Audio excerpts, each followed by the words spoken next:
Historia antigua para niños y niñas.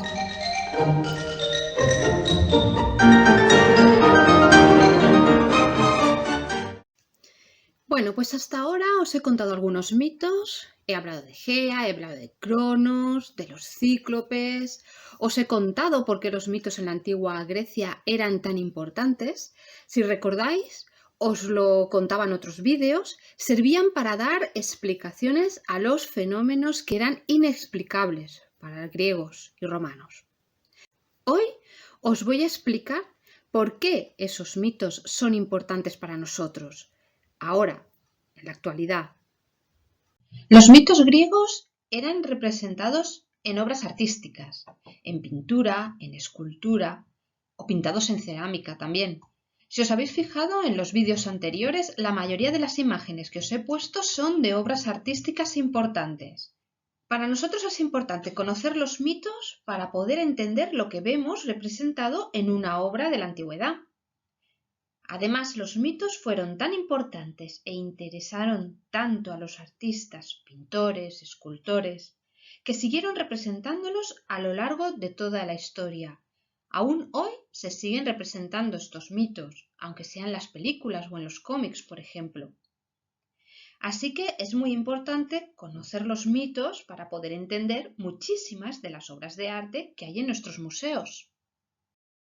Hoy os voy a contar el mito de Hipólito. Hipólito era hijo de Teseo y de una amazona. El papá de Hipólito, Teseo, se volvió a casar con una segunda esposa. No puede haber una buena historia, un buen cuento ni un buen mito si no hay una madrastra por en medio, ¿verdad? La madrastra de Hipólito se llamaba Fedra. Hipólito era un gran cazador, así que honraba a la diosa Artemisa, diosa de la caza, y Afrodita, diosa del amor, estaba envidiosa, rabiosa, porque Hipólito adoraba más a Artemisa que a ella. Así que en esta historia la malvada y perversa será Afrodita. ¿Qué hizo la diosa? Lanzó un hechizo de amor a Fedra, la madrastra de Hipólito, para que se enamorase de su hijo. Así que, como los dioses son así de caprichosos, Fedra, madrastra de Hipólito, se enamoró de él. Fedra, entonces loca de amor por Hipólito, se lo contó a su hijastro. Pero aquellos eran otros tiempos y hacer esto en persona no estaba demasiado bien visto, así que Fedra utilizó a la nodriza para llevar un mensaje, su mensaje de amor, a Hipólito. Hipólito rechazó el amor de su madrastra y Fedra se quitó la vida por la vergüenza que suponía toda la situación. Pero había un cabo suelto, como dicen en las películas. Hago aquí un pequeño inciso. ¿Os habéis fijado cómo hemos leído el mito de Hipólito y Fedra a partir de un cuadro? Eso es lo que se suele hacer con los mitos. Nos sirven para interpretar las obras famosas, en este caso el cuadro de Fedra e Hipólito de un pintor francés del siglo XVIII-XIX. Continúo con el mito. Nos habíamos quedado en el papel de la nodriza en esta historia. La nodriza sabía todo lo que había pasado y estaba furiosa y dolida por la muerte de Fedra. Así que decidió vengarse. ¿Qué hizo? Lo puso todo por escrito. Escribió la historia completa, pero cambió algunos detallitos. En lugar de decir que había sido Fedra, la madrastra, la que se había insinuado a Hipólito, el hijastro, dijo que había sido la inversa, que Hipólito había sido el que se había insinuado a Fedra y por la vergüenza se había suicidado. La nodriza dejó la nota junto al cadáver de Fedra. Cuando Teseo, el padre de Hipólito y esposo de Fedra, llegó al palacio y se enteró de lo sucedido, montó en cólera y pidió ayuda al dios Poseidón. ¿Recordáis quién era Poseidón, el dios del mar? No os he contado aún el mito de Teseo, lo haré en otro vídeo. Por ahora os adelanto una información importante para este mito que os estoy contando. Teseo era hijo del dios Poseidón, así que Hipólito era nieto de este dios. ¡Ojo! Ni Teseo ni Hipólito eran dioses. Ser hijo de un dios no quiere decir ser dios, ser otro dios. ¿Qué hizo Poseidón, dios de los mares? Cuando Hipólito paseaba con sus caballos por la orilla del mar, hizo aparecer un horrible monstruo del agua. Los caballos se asustaron y fueron ellos los que sin querer, en un accidente, mataron a Hipólito, que había caído del carro. Veremos lo importantes que son los mitos para entender una pieza específica, un sarcófago. ¿Qué es un sarcófago? Un sarcófago era el lugar o es el lugar donde se deposita el ataúd con una persona difunta. No es lo mismo un ataúd que un sarcófago. El ataúd va dentro del sarcófago. Los sarcófagos podían ser de piedra, de cerámica, de cualquier material que fuese imperecedero, es decir, que no pueda desaparecer con el tiempo, lo que sí que ocurre con la madera, por ejemplo, y no eran enterrados, sino que se colocaban en lugares visibles, pues como las necrópolis, por ejemplo, o en los interiores de una iglesia, pero que la gente cuando ande, cuando camine dentro de la iglesia, los pueda ver. Es decir, que los sarcófagos se dejaban a la vista para que todo el mundo los pudiese reconocer y recordar de esta forma a la persona fallecida. Aquí os enseño algunos de estos sarcófagos y la diferencia entre un ataúd y un sarcófago. Estos son de distintas épocas, ninguno de ellos es ni griego ni romano. Ahora veremos cómo el conocer este mito nos puede ayudar a entender lo que vemos en una pieza arqueológica.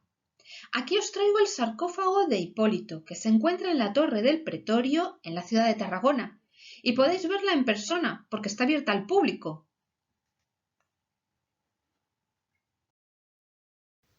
El sarcófago fue encontrado en 1948 en Punta de Mora, Tarragona, por unos submarinistas a unos 6 metros de profundidad.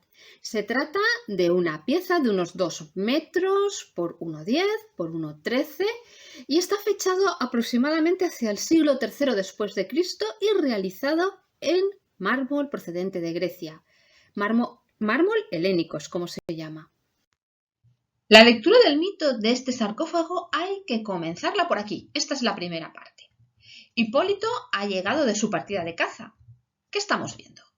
Vemos a Hipólito en el centro, un burro que lleva un ciervo encima, el ciervo cazado, claro, y los esclavos descargando al animal. A Hipólito le encantaba la caza. Ya sabemos que era un fiel adorador de la diosa de la caza, Artemisa. Aquí tenemos a Hipólito. ¿Lo veis? Aquí podéis ver la escena sin interferencias. Completa. Si giramos hasta la siguiente cara del sarcófago, vemos en el relieve a Hipólito, que como es el protagonista de la historia, se encuentra en el centro de la escena. Os lo he señalado para que lo distingáis bien. A su alrededor están sus compañeros de caza y sus perros. Si os fijáis bien, todos ellos enmarcan al protagonista. Cuesta un poquito verlos porque está sin cabezas, pero los podéis ver si os fijáis bien. Fijaos en lo que hace Hipólito con la mano. Hace así. Rechaza la noticia que le acaba de dar la nodriza.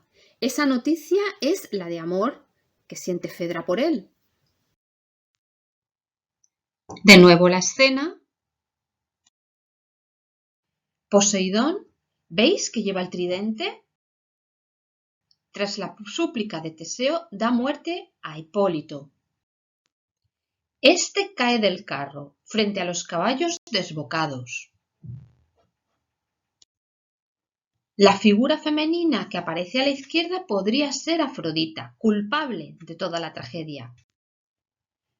¿Os acordáis de que os lo había contado al principio, verdad?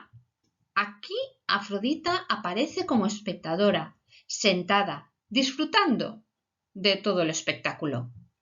Un espectáculo que ella había causado, ella había montado este espectáculo.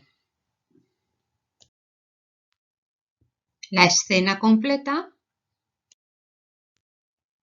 En el último lado del sarcófago vemos a Afrodita, que reconocemos porque lleva en la mano la concha, que es su atributo. Siempre que veamos a una mujer con una concha, sabremos que es Afrodita. Aquí podemos ver a Fedra, que está apoyada en Teseo. ¿La veis? Está apoyada en el hombro de Teseo, que aparece en posición frontal, con la mano cerrada, con fuerza, como un puño, ¿vale? Demostrando su furia hacia Hipólito, porque recordad que Teseo cree que su hijo Hipólito le ha echado los trastos a Fedra, su mujer, la madrastra de Hipólito. Y por último, aquí tenemos a Hipólito, el protagonista de todo el sarcófago, junto a un amigo y su perro. La escena sin dibujitos, para que la veáis bien. Y os preguntaréis qué pasó con Hipólito al final, porque claro, lo hemos dejado muerto, pero ¿qué ocurrió? Según cuenta el mito, Artemisa rogó a otro dios, Asclepio, el dios de la medicina, que curase a Hipólito. Ella se lo llevó a su santuario y así se convirtió en su pareja.